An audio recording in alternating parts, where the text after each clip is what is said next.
Romance, Billionaire Bear Prologue, Sleeping with the Enemy, Bear Shifter Series. Written by Cynthia Mendoza. Narrated by Hilary Muckovitz.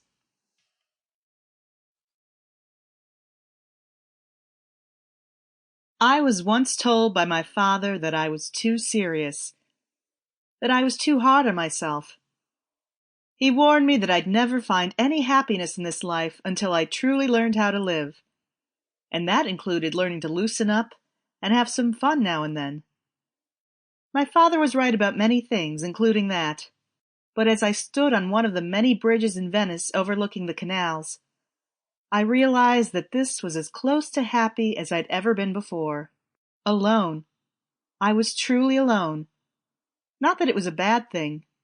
After dedicating my life to the CIA, I needed to get away.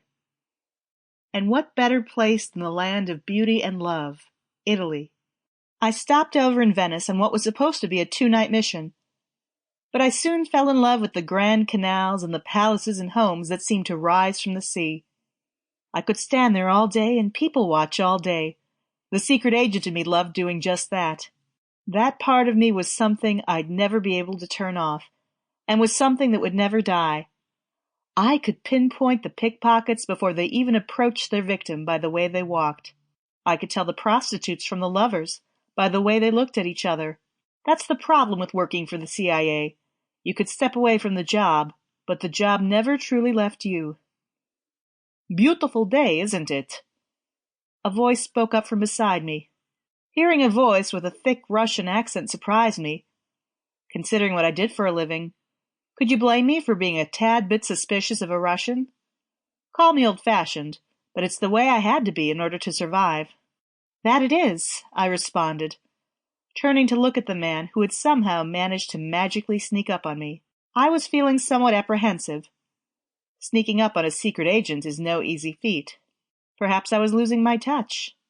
Nah, I was just too busy learning how to stop being so suspicious and on guard all the time, and appreciate the world around me, something my therapist insisted I needed to do. The tall, broad-shouldered man was as large and built as one of the palaces on the canal. The fact that he had a face that appeared carved from stone or granite only completed the effect. Beautiful blonde hair brushed his shoulders, all natural, and was prettier than most women's hair at that. His icy blue eyes took me in, looking me up and down approvingly. "The name is Alexei, but please call me Alex."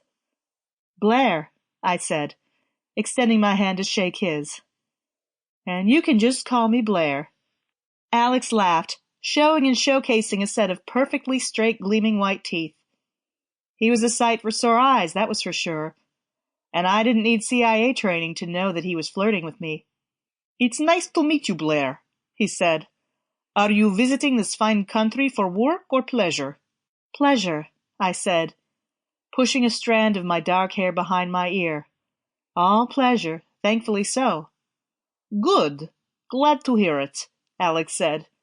"Unfortunately, I'm here for work, but I am allowed a little free time to explore the city.